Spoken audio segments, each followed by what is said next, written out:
Bonsoir, bonsoir à tous. En tout cas, je suis vraiment dans la joie d'être avec vous ce soir et dans la joie de pouvoir venir chez vous. Vous n'êtes pas dans le bâtiment, mais quelque part, je suis chez vous. Et là où vous êtes, peut-être couché, en train de vous détendre, en train de regarder avec votre smartphone, avec l'ordinateur, la tablette. Mais en tout cas, peu importe ce que vous faites, je suis dans la joie de pouvoir venir avec vous et partager ce mardi. C'est notre réunion de prière. Chaque semaine, nous avons notre réunion de prière le mardi. Et quelque part, c'est un message qui va comme amorcer en fait votre temps de prière. Je suis vraiment de la joie. Je suis aussi ravi de comment le culte de dimanche, la célébration de Pâques, a été pris au sérieux. J'ai eu vraiment beaucoup d'appels, j'ai eu pas mal de messages. Je ne réponds pas forcément aux messages, mais je veux vous voir. Et voilà, donc soyez à l'aise avec ça. Vous pouvez continuer à m'envoyer, il n'y a pas de souci. Mais j'étais réjoui de voir comment les choses ont été prises au sérieux. Tous les messages que j'ai reçus de vous qui m'ont vraiment prouvé que vraiment le culte de Pâques a été vraiment pris au sérieux. Et je bénis Dieu pour cela. Et en tout cas, nous sommes au moment de la joie encore et j'étais en train de réfléchir et la vision pour l'année 2020 pour l'Église équipée pour l'expansion. Équipée pour l'expansion. Et je veux dire vraiment à chacun que vraiment la vision que Dieu a eue pour l'Église, cette vision n'a pas avorté. Peut-être que tout ce qui se passe autour de nous, tous les éléments qui se mettent en place pourraient faire dire à certains que mais voilà, Dieu s'est trompé. Non, la vision n'a pas avorté. Et je crois que Dieu se glorifie dans les bons moments, mais aussi dans les mauvais moments. Et là, nous passons quelque part par des mauvais moments, avec des mauvaises nouvelles autour de nous. Mais je crois que dans ces mauvais moments, Dieu se glorifie et je crois que Dieu n'a pas changé. Dieu ne change pas, il est le même hier, aujourd'hui et éternellement. Il n'y a pas d'ombre de variation en Dieu. Et parfois, c'est nous, les hommes, qui changeons. Mais nous voulons dire par rapport à tout ce que nous voyons, par rapport à tout ce qui traverse, par rapport à tous ces malheurs, que nous n'allons pas changer et que nous croyons fermement à la vision que Dieu a communiquée à l'Église pour cette année. Une année d'expansion, équipée pour l'expansion. Et je crois vraiment que alors que vous êtes confinés chez vous, vous cherchez la face de Dieu, vous priez, vous lisez vos Bibles, et alors que vous faites tout cela, que Dieu vous équipe, que Dieu vous restaure, que Dieu met de l'ordre dans vos esprits, que Dieu met de l'ordre dans vos cœurs. La vision de Dieu n'a pas changé. Et le titre du message de ce soir, laissez Dieu être Dieu. Et nous avons besoin de laisser Dieu être Dieu. Et on va continuer avec Esther, l'histoire d'Esther. Hein. Esther qui a eu un parcours d'esclave. Après, Esther Assuérus, en fait, qui va, je dirais, pas divorcer, mais voilà, il va répudier sa femme.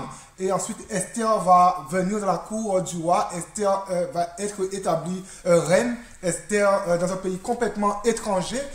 Esther sera reine, mais avec ça aussi, ça va se poursuivre et Dieu va se glorifier et on verra au travers d'Esther le peuple juif par la demande d'Aman, hein, le peuple juif qui avait été mis à mort, hein, il y avait un arrêté de mort qui avait été mis sur le peuple juif. C'est Aman qui avait demandé cela, mais via Esther, nous voyons aussi que les choses en fait se sont mises en place et Dieu a fait grâce au peuple juif. Et tout ce récit nous fait voir que quand on laisse Dieu être Dieu, que Dieu se glorifie. Et dans nos détresses, dans tout ce que nous traversons, j'encourage vraiment chacun à laisser Dieu être Dieu. Et nous allons lire juste, c'est mon épouse qui va lire le texte, elle est à côté de moi, elle est là. Et avant d'aller plus loin, je tiens à dire que nous sommes dans l'église, hein, nous sommes dans l'église, mais que le bâtiment est confiné. Depuis plusieurs semaines, nous sommes que moi et ma femme à fréquenter ce bâtiment. Le bâtiment est entièrement confiné, donc on fait les choses dans la règle de l'art. Et voilà, si quelqu'un veut entrer dans ce bâtiment, on ne le laisse pas rentrer. Le bâtiment, on respecte vraiment toutes les règles sanitaires. Le bâtiment ici est confiné et jusqu'à nouvel ordre sera fermé à tout public. On va juste lire Esther 8, les versets 15 à 17. Esther 8, les versets 15 à 17. Mon épouse Manu, ou Emmanuel, mais Manu, je l'appelle Manu, va lire ces quelques versets. Mardochée sortit de chez le roi, avec un vêtement royal, bleu et blanc, une grande couronne d'or et un manteau de bisu et de pourpre. La ville de Suse poussait des cris et se réjouissait. Il n'y avait pour les Juifs que bonheur et joie, allégresse et gloire, dans chaque province et dans chaque ville.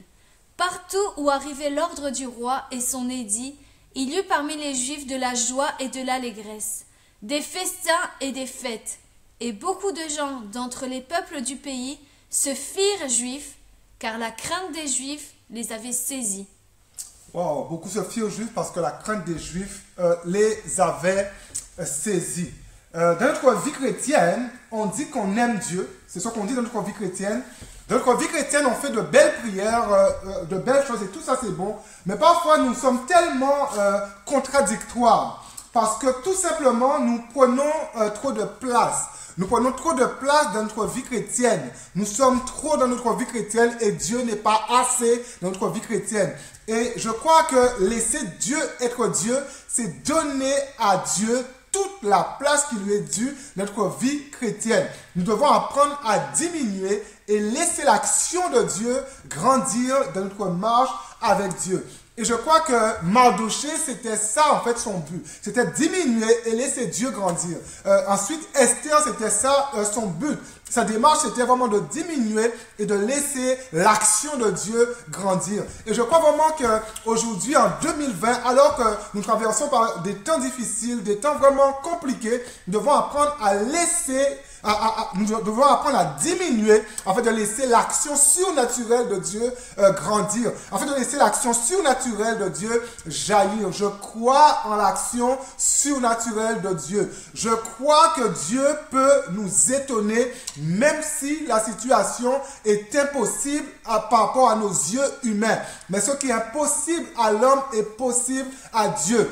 Et je prêche plus que jamais le Dieu de l'impossible. Et nous devons laisser ce Dieu-là être Dieu. Dieu nous dépasse. Tout ce que Dieu fait nous dépasse. Mais nous savons qu'il fait toutes choses bonnes en son temps.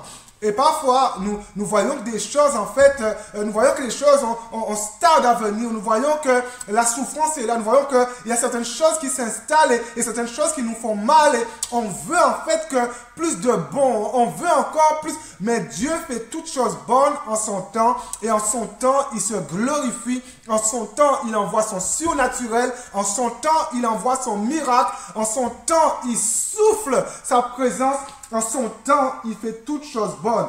Et je ne sais pas pour vous, même si je sais des choses, que des choses doivent arriver, la pandémie actuelle, elle me dépasse. La pandémie actuelle, je dois le dire, et je le dis souvent, je le répète souvent dans les prédications, dans les vidéos, la pandémie actuelle, elle me dépasse. Je ne peux que demander à Dieu de m'aider à le laisser être Dieu. Parce que les choses me dépassent. Je ne comprends pas. Et c'est parce que je ne comprends pas, j'essaie de ne pas, voilà, je ne donne pas des explications. Il y a des gens que soudain, il y a comme des prophètes qui se lèvent et on a l'impression qu'ils comprennent tout. On a des prophètes qui se lèvent, on a l'impression que, voilà, ils ont eu la pensée de Dieu. Bon, ils n'ont pas eu avant, hein. Avant, ils n'ont rien vu. Ils ont vu que du feu. Mais alors que la pandémie est déjà là, il y a comme tous des prophètes qui devraient peut-être faire très attention. Mais nous, ici, nous ne nous mélangeons pas à cela. Mais nous voulons simplement dire, Seigneur, sois Dieu. Nous voulons laisser Dieu être Dieu. Les choses nous dépassent, mais Dieu sera Dieu. Les choses nous déplacent, mais Dieu va se glorifier. Les choses nous dépassent, mais nous savons une chose que tout concourt au bien de ceux qui aiment Dieu. Les choses nous dépassent, mais nous savons que le malheur arrive souvent au juste, mais l'Éternel Dieu la délivre toujours. Les choses nous dépassent. Je crois que nous devons passer d'une ère où nous avons toujours cherché à contrôler Dieu. Et nous devons chercher à laisser cette terre derrière nous, où nous avons toujours cherché à contrôler Dieu, où nous allons toujours chercher dans nos réunions ici à contrôler l'action du Saint-Esprit, à contrôler les choses d'en haut. Nous devons que cette terre en fait puisse être derrière nous. Nous devons passer à une ère où nous avons toujours cherché à contrôler Dieu, et mes mots ont été pesés à une ère où Dieu a suffisamment de place pour qu'il soit Dieu. Laissez Dieu être Dieu. Une ère où l'Esprit de Dieu a suffisamment de place pour agir. Une ère où l'Esprit de Dieu a suffisamment de place pour faire surgir le surnaturel de Dieu. Une ère où, voilà, ce que nous lisons n'est pas simplement théorique, mais où de la pratique, Dieu agit dans nos vies. De la pratique, Dieu dépose son amour. Je ne suis pas en train de parler. Quand je parle ainsi, je ne suis pas en train de parler de spectacle. Je suis pas pour les spectacles à l'église. Spectacle, non. Où l'action du Saint-Esprit fait du bien au cœur. Où Dieu vient et Dieu dépose sa paix. Où Dieu vient et Dieu console. Où Dieu vient et il visite, il relève. Où Dieu vient, où il redonne confiance à des gens qui ont été rejetés, à des gens qui ont été méprisés, à des gens qui ont été mis sur leur côté. Une ère où nous laissons Dieu être Dieu. Nous ne voulons pas contrôler l'Esprit de Dieu. Et mon premier point de ce soir, être reconnaissant de ce que Dieu fait. Pour laisser Dieu être Dieu, nous devons être reconnaissants de ce que Dieu fait. Et c'était le cas en fait dans le texte, dans toute l'histoire, dans tout le fil en fait, dans le livre d'Esther, il y a vraiment cette confiance, et il y a vraiment cette reconnaissance. Et dans ce texte de détresse, nous pouvons voir ce que Dieu fait. Dans ce temps, de détresse, dans cette saison en fait où tout paraît noir, nous pouvons encore voir ce que Dieu fait et nous pouvons être encore reconnaissants de ce que Dieu fait. Nous pouvons voir la fidélité de Dieu. Nous pouvons voir la grandeur de Dieu. Nous pouvons alors voir que tout nous dépasse, mais que Dieu, il est au contrôle. Et là, alors que nous voyons Dieu, nous lui montrons reconnaissance. Et vraiment que nous puissions prier ce soir. Oh Dieu, ouvre nos yeux afin que nous puissions te voir. Nous voulons voir Dieu agir. Dieu agit dans ces moments difficiles. Ceux qui font partie de l'église Centre évangélique Viens et Vois savent que nos réunions de prière commencent toujours par un temps de reconnaissance et d'action de grâce. Et c'est tellement important, ce n'est pas par habitude.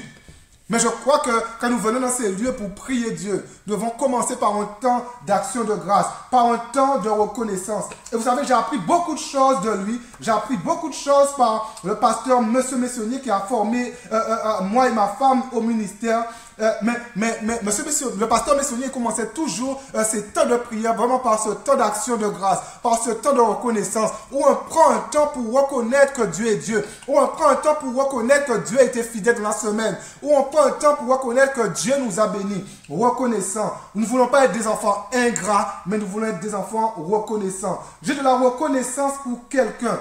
À chaque fois que je réalise que cette personne a contribué dans ma vie à quelque chose, et je réalise que sans cette personne, je n'aurais pas réussi. Sans cette personne, je n'aurais pas été qui je suis. Et je réalise quelque part, oh Seigneur, sans toi, je n'aurais pas été qui je suis. Sans toi, je n'aurais pas été sauvé. Sans toi, je n'aurais pas pu dire que je suis sur cette route pour l'éternité. Je dois avoir de la reconnaissance. J'ai de la reconnaissance. On ne le réalise pas, mais ne pas avoir de la reconnaissance pour Dieu signifie qu'on ne le voit pas dans notre quotidien. Et quand nous l'avons, et quand nous ne l'avons pas, et que nous ne l'avons pas, laissé être Dieu. On ne le voit pas dans notre quotidien. Et si on ne le voit pas dans notre quotidien, c'est que quelque part, on n'a pas laissé être Dieu. Et quelque part, comme on n'a pas laissé être Dieu, c'est nous qui faisons les choses, mais pas Dieu. Et si on fait les choses, on ne peut pas voir Dieu. Mais si on laisse Dieu être Dieu, on voit Dieu agir. Je crois que Dieu n'a pas changé. Comme je disais, il est le même hier, aujourd'hui, éternellement. Il agit encore aujourd'hui. Mais est-ce que nous lui donnons l'opportunité, l'ouverture en fait pour qu'il agisse? Est-ce que nous sommes reconnaissants? Écoutez, dans les bons moments, Dieu agit. Mais aussi dans les mauvais moments, Dieu agit. Dans les bons moments, Dieu agit, mais aussi dans les mauvais moments, Dieu agit. Et parfois, en fait, on aime les bons moments, mais nous n'aimons pas les mauvais moments. Mais Dieu ne nous a pas sauvés. Contrairement à ce que tout un pan, en fait, de prédicateurs de la prospérité prêche, Dieu ne nous a pas sauvés, en fait, pour que nous ayons seulement des bons moments. Mais Dieu nous a aussi sauvés pour que nous ayons aussi des mauvais moments. Et je crois quelque part que les mauvais moments nous poussent dans la maturité plus que les bons moments. Et ça, c'est peut-être tragique, mais souvent les mauvais moments, c'est ce qui nous pousse dans une forme de maturité. C'est ce qui nous pousse dans une dépendance. Des temps de crise qui nous poussent à évangéliser. Des temps de crise qui nous poussent à annoncer la bonne nouvelle. Des temps de crise qui nous poussent à être ensemble. Des temps de crise qui nous poussent à nous aimer davantage. Des temps de crise qui nous poussent à communier davantage. À chaque saison de nos vies, nous pouvons reconnaître que Dieu agit.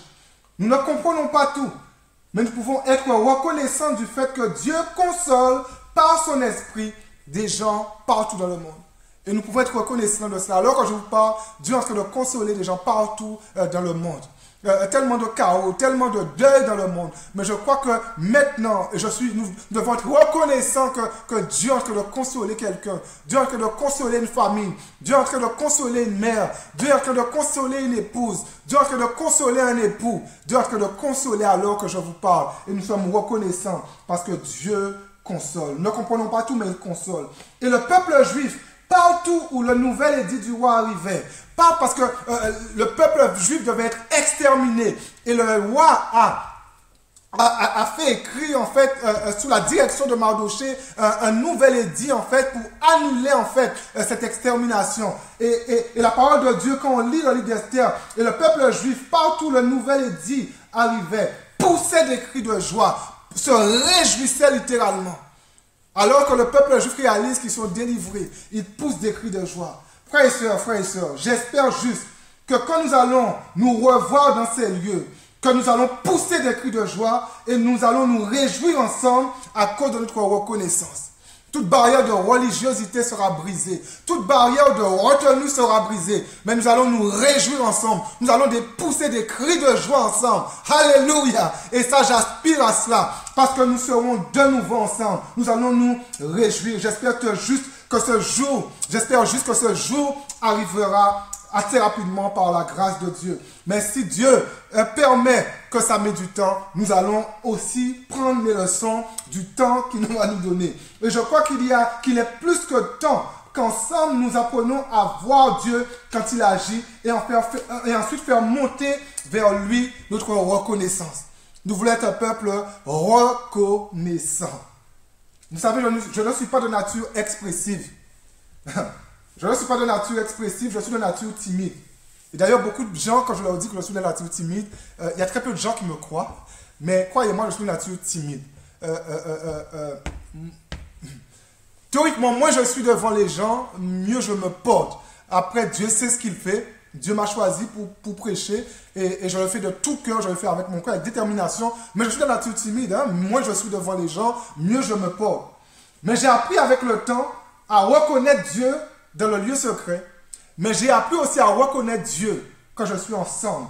Quand je suis dans des réunions publiques, je veux reconnaître Dieu. Je ne veux pas garder les choses pour moi, mais je veux pouvoir faire monter en public ma reconnaissance. Je veux pouvoir en public dire, oh Seigneur, tu es grand. Oh Seigneur, tu m'as gardé. Oh Seigneur, tu as pris soin de ma famille. Je veux être reconnaissant.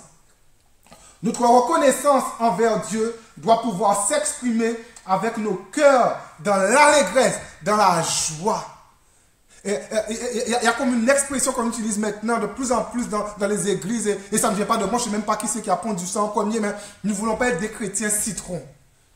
Vous savez, quand du citron bien acide, quand on met ça sous la langue, on fait une grimace, et il y a quelque chose qui... Mais on ne veut pas être des chrétiens un peu citrons, on veut juste être des chrétiens dans la joie, des chrétiens qui communiquent quelque chose, des chrétiens qui donnent envie. Quand on vient dans ce lieu et quand quelqu'un vient pour la première fois, il dit « Waouh, ceux-là, wow, ils sont dans la joie ». Nous voulons être ce genre de chrétiens,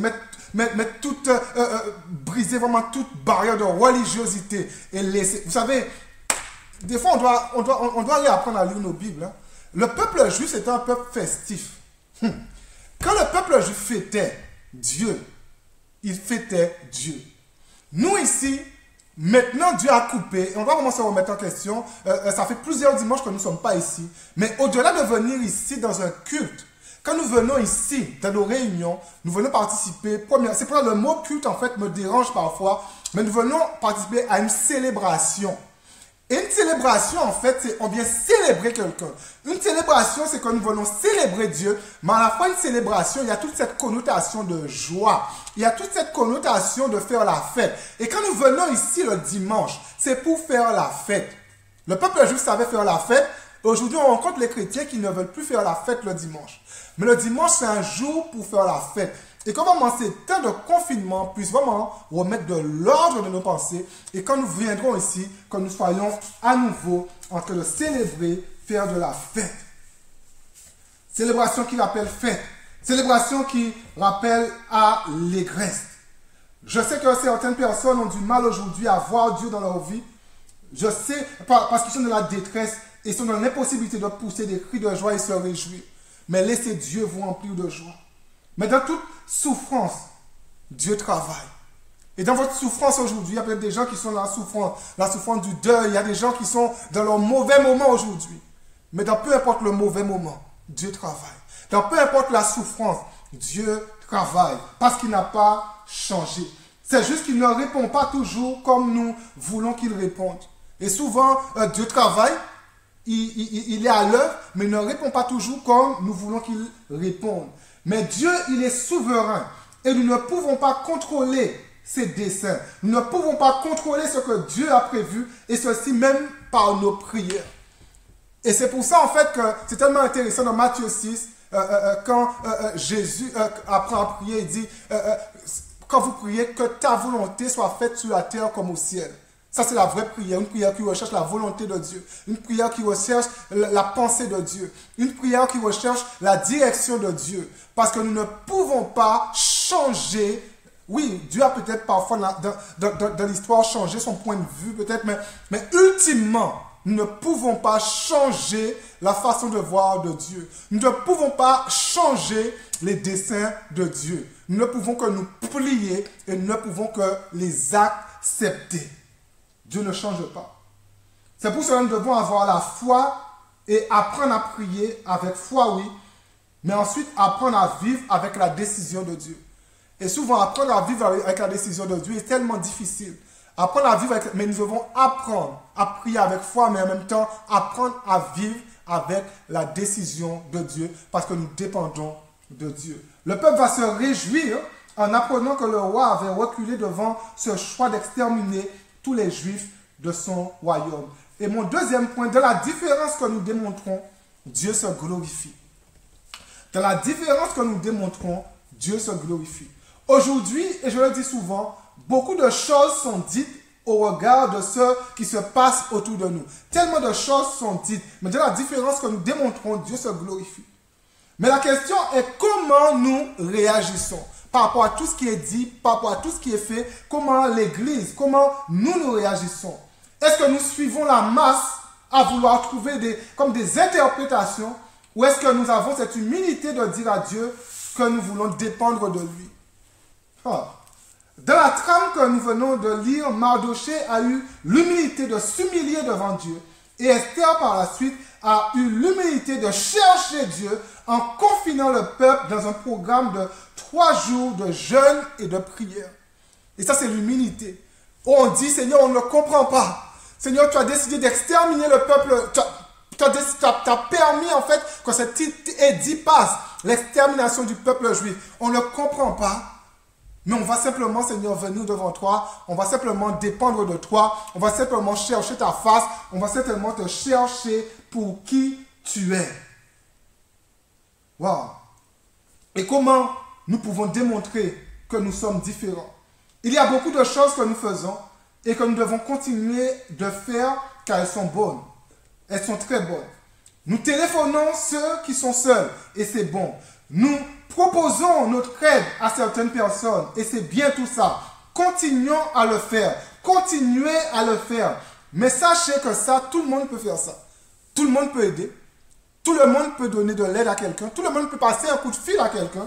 Tout le monde peut faire ça. Aujourd'hui, des artistes en Belgique et dans d'autres pays dépensent des milliers d'euros et font des courses pour aller remplir le garde-manger de personnes qui sont isolées. Des artistes, ils ne connaissent pas Dieu, mais ils le font. Tout le monde peut le faire. Mais il y a une chose que tout le monde ne peut pas faire, mais que seuls les enfants de Dieu savent faire. Nous pouvons prier. Nous pouvons chercher Dieu. Nous pouvons rechercher le cœur de Dieu pour notre nation. Ça, nous pouvons le faire. Frères et sœurs, l'heure est à la prière. L'heure est à la prière. L'heure est à la prière. C'est dans notre vie de prière que nous démontrons que nous voulons laisser Dieu être Dieu. Église, je parlais avec un frère cette semaine qui m'a béni et qui a fait preuve de, non, la semaine dernière même, qui m'a béni et qui a fait preuve de beaucoup de maturité au regard de ce qui se passe. Et je parle beaucoup ces derniers temps parce que, voilà, je suis souvent au téléphone, voilà, le ministère a changé, mais toujours aussi stimulé, je veux dire, et beaucoup au téléphone, beaucoup avec les gens, j'appelle, mais parfois beaucoup de gens aussi m'appellent. Je parlais avec un frère et nous avons été d'accord sur beaucoup de choses, mais il y a un point sur lequel nous avons été d'accord et que je dois dire. Et que je dois le dire. Et ce point est, si maintenant l'Église ne s'arrête pas pour chercher Dieu, elle passera à côté de ce que Dieu veut communiquer. C'est vraiment fort. En tout cas, moi, ça me parle. Peut-être que ça ne va pas parler personne parce qu'aujourd'hui, il y a vraiment cette démangeaison, en fait, d'activisme au sein du peuple de Dieu. Mais je ne parle pas au peuple de Dieu de façon internationale. Je parle à l'Église, viens et vois. Si aujourd'hui, si maintenant, l'Église ne s'arrête pas pour chercher Dieu, elle passera à côté de ce que Dieu veut communiquer. Et je crois que dans ces temps, Dieu veut communiquer quelque chose à l'Église. Et on discutait avec ce frère, et aujourd'hui, en fait, Dieu est en train d'arrêter les gens, d'arrêter tout à l'échelle mondiale. Et alors que Dieu, que ce qui se passe arrête tout, c'est là où on a l'impression que l'Église veut être plus dans les activités. Et si Dieu désirait un peu nous arrêter, et si Dieu désirait juste nous dire, je te veux dans ma présence, je te veux devant moi, je veux que tu me cherches, je veux que tu pries, afin que tu ne sortes pas comme tu es rentré de cette crise. J'ai quelque chose à te communiquer. Et si Dieu nous voulait dans sa présence, et si Dieu voulait que nous le cherchions, je vous encourage à chercher Dieu. Je vous encourage à parler avec Dieu. Et pour ma part, je ne veux pas tourner en rond tout le restant de ma vie. Je veux vraiment recevoir la leçon que Dieu veut me donner de cette crise, au travers de cette crise. Je ne veux pas tourner en rond tout le restant de ma vie. Je veux savoir pour ma propre vie ce que Dieu m'enseigne, ce que Dieu veut m'enseigner et savoir aussi avec conviction comment Dieu veut conduire son Église. Mais pour ça, je dois, pour ma part, passer du temps avec Dieu. Et par rapport à l'Église, passer du temps avec Dieu. Vous savez, l'Église, c'est pas quelque chose qui soit... L'Église, c'est une institution divine. C'est quelque chose vraiment de très sérieux. Et je peux promettre une chose. Je peux promettre une chose ce soir. C'est que pour l'Église, viens et vois, il y aura un après, un avant et un après coronavirus. Et ça, je suis tellement convaincu de cela. Et alors que le peuple s'est uni pour chercher Dieu, comme nous devrions le faire dans cette période de crise, Dieu va se glorifier. Pouvons-nous dire à Dieu que nous le cherchons, que nous attendons avec impatience ce qu'il va faire? C'est oh Seigneur, nous te cherchons et nous attendons avec impatience ce que tu vas faire. Nous savons, Seigneur, que tu vas faire une œuvre qui nous dépasse. Et les gens du peuple du pays, ayant vu le roi Assuérus qui voulait exterminer le peuple juif, et le roi Assuérus qui était un roi assez sanguinaire, assez méchant, tous les gens du pays ont vu en fait que le roi Assuérus voulait exterminer le peuple juif et de cela en fait il est revenu sur sa décision. Il a décidé d'annuler l'édit d'extermination et tout le peuple, ils ont compris une chose, ou la plupart du peuple ont compris une chose: le Dieu des Juifs est différent que notre Dieu. Le Dieu des Juifs est différent que notre Dieu. Et à la fin du verset 17, c'est vraiment extraordinaire. Il dit, et beaucoup de gens d'entre les peuples du pays se firent juifs. Ils vont se convertir car la crainte des Juifs les avait saisis. Et beaucoup de gens d'entre les peuples du pays se firent juifs car la crainte des Juifs les avait saisis. Qu'est-ce qui se passe ici? Des païens vont dire, vaut mieux être avec eux que être contre eux. On a vu comment leur Dieu là a fonctionné. Non, non, non, non. Il vaut mieux être avec eux qu'être contre eux parce que je crois que leur Dieu là, si nous sommes avec eux, prendra soin de nous. Mais si nous restons dans notre camp, notre Dieu là, si un jour il y a quelque chose, nous allons perdre.